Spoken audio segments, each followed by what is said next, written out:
Elikkä tervetuloa Meridaan. Ollaan tullut tänne hotellilomalle. Meksikossa oltu pari viikkoa ja tultiin vähän Meridaa ihmettelemään. Ollaan tässä kierrelty vähän Yucatania mun naisystävän kanssa. Ja seuraavaksi olisikin hotellille matka ja katsotaan mitä Merida pitää sisällään. Se olisi elämäni toista kertaa Meridassa tällä kertaa, niin katsotaan. Tämä on tosiaan siis joulupäivä 25.12. ja ei täällä hirveästi joulufiiliksiä täällä Meksikossa pahemmin oo kyllä. Että sanotaan 30 astetta lämmintä, niin kyllä tää ne Suomen joulu sinänsä voittaa. Että ei nyt sinne kotimaahan hirveästi ole ikävä tässä, mutta tosiaan lähdetään ottaa taksia hotellille kohti ja katsotaan millainen huone meillä on tällä kertaa. Värikästä on Meridassa.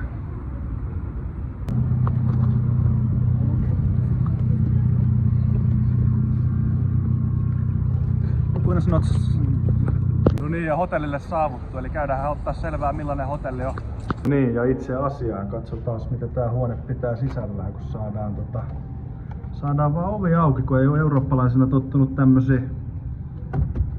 tämmösiä systeemejä. Mitä helvettiä on tässä? No niin, saatiinhan se ovi auki, ei ollutkaan miehessä vikava. Tai no, olihan se miehessä.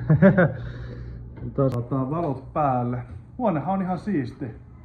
Löytyy ilmastointi, iso parivuode, televisio. Oikeastaan tämän parempaa voisi Meksikossa pahemmin toivoakaan. Käydään vielä saniteettitiloja.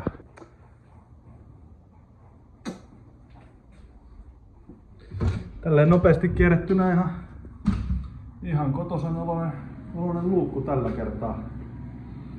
Ei auta käydä taloksi päin. Joo, tosiaan elämäni toista kertaa Meksikossa reissaamassa tällä kertaa. Ja katsotaan, mä oon täällä kuukauden verran, että minkälaista kontenttia saadaan aikaiseksi. Videota alkaa tulee sitä mukaan. Mä oon täällä viikon jo majaillut ja nyt lähtenyt sit vähän kaupunkiakin kiertelemään. No niin, ja nyt kun on taas vähän lepäilty ja asettauduttu taloksi, niin eiköhän lähdetä pihalle ihmettelemään vähän Meridan jouluisia katuja ja etsimään joku hyvä ruokapaikka.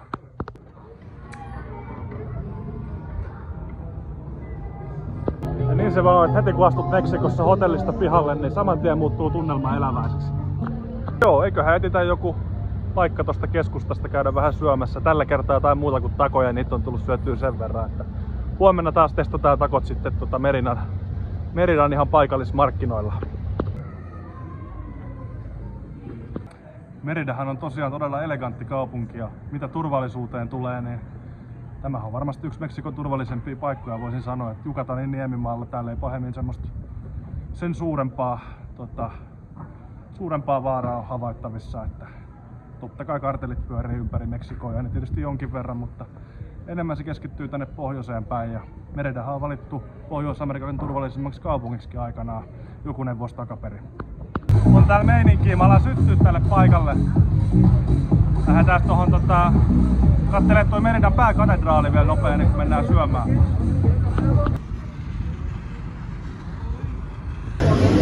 No niin, nyt on ruokapaikkakin löytynyt. Ei ollut hirveän helppoa löytää tälleen joulupäivänä avoin olevaa ruokapaikkaa. Löytynyt Meridan keskustasta ihan lepposa paikka. Tarjoillaan ihan paikallista ruokaa, mutta ihan hampurilaisia. Mä oon vetänyt niin paljon takoja tän reissun aikaa. Tulee riittää hampparia ja kalja tällä kertaa. Hei, kyllä kelpaa. Ja sieltähän ne ruuat äkkiä tulikin sitten. No niin, nyt on hampurilainen syöty ja olut juotu ja ihan ok rafla. Eiköhän lähdetä kaupan kautta takaisin hotellille ja pikkuhiljaa nukkumaan. Ja huomenna lähdetään vähän tutkiskelemaan Meridan markkinoita sitten ja katsoo vähän mitä täältä löytyy. Ja tietenkin taksillahan se matka taittuu tälläkin kertaa, kun eihän täällä Meksikossa toi Uberi paljon maksa, niin vaikka nyt ei hirveän pitkä matka olekaan, niin onhan se kiva tommosen täyteläisen illallisen jälkeen lähtee ihan suoraan taksilla nukkumaan. Ei se tosiaan paljon maksa tämmönen paikallinen sovellus kuin InDrive, niin mitä? 100 pesoa. 100 pesoa. Mitä se nyt on? 100 pesoa. 5 euroa. Ja taas sitä mennään.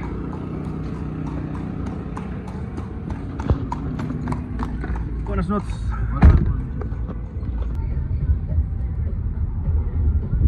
Sí, está bien aquí. Gracias. Muchísimas gracias. Venga, buena noche.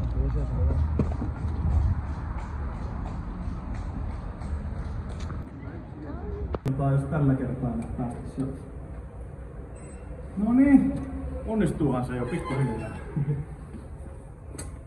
Niin, eiköhän se ollut siinä se päivä, että nyt on taas Meridaa nähty taas kerran ja ihan yhtä ihana kaupunki kuin aina ennenkin. Ei mitään, huomenna jatketaan. No niin, huomenta vaan Suomeen, että uusi päivä taas alkanut ja ihan ok nukuttu yö takana, semmonen 6-7 tuntia. Heräsin taas 7, en mä tää Meksikossa ikinä sen myöhempää oikein pystynyt nukkumaan. Eiköhän lähdetä tänään katselemaan vähän, miltä näyttää Meridan markkinoilla. No niin, aika jättää tämäkin huone taas ja lähdetäänpäs kohti markkinoita ja katsotaan mistä sitä huomenna taas heräillään.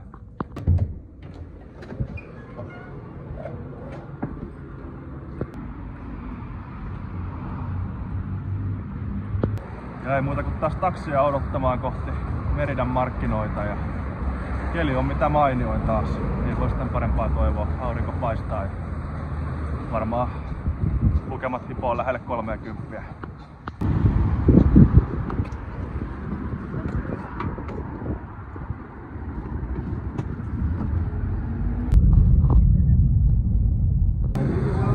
No niin, nyt ollaan Meridan markkinoille saavuttu ja tässä vaan sisäänkäynti löytää sisällä ja käydään vähän ihmettelemässä mitä löytyy.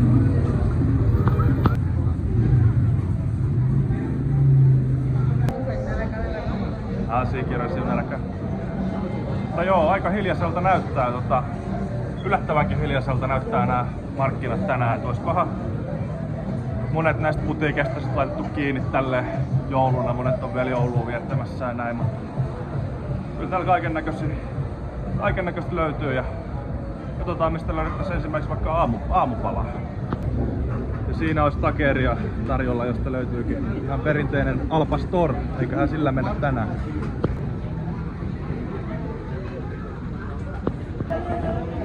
Sieltä tulee tosiaan meikäläisen safkat tommosesta vartaasta, missä on porsaanlihaa ja sitten liekitetään tossa noin ja laitetaan tortillan väliin.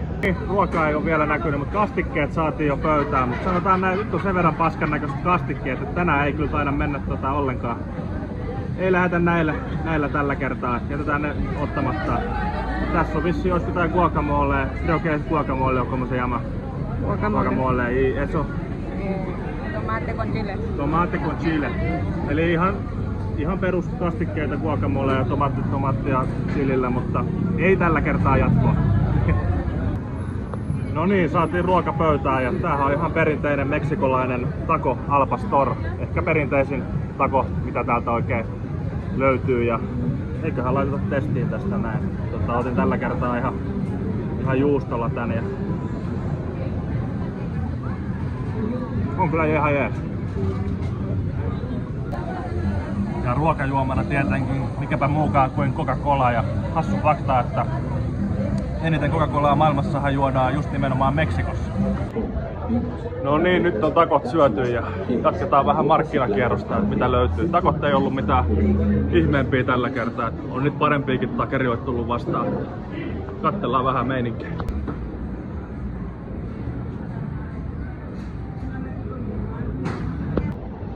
Löytyy reppuja ja kaikkea. Katsotaan, jos meikäläiselle löytyisi ihan paikallinen sombrero päähän jostakin. Siinä olisi jonkinlaisia, mutta ei ole ehkä ihan meikäläisen tyyppiä. Katsellaan sitä, ei tulisi jotain muuta vastaan. Tätähän mä oonkin jo etsinyt pidemmän aikaa, että löytyisi ihan Meksikon maajoukkueen pelipaita. Eiköhän katsota, jos mitä on hintaa. No niin, lähdettiin Meksikon pelipaitaa hakemaan ja löytyi tämmönen vähän kivemman värinen, niin tämmönen sitten lähti mukaan. Ja hinta on joku 10 €. Ihan kiva matka muista. No niin, markkinat alkaa olemaan nähty ja aika jatkaa seuraavaan kohteeseen. Ja kiitoksia kun jaksoitte katsoa videon. Tämä oli mun osalta tässä ja nähdään taas seuraavassa videossa.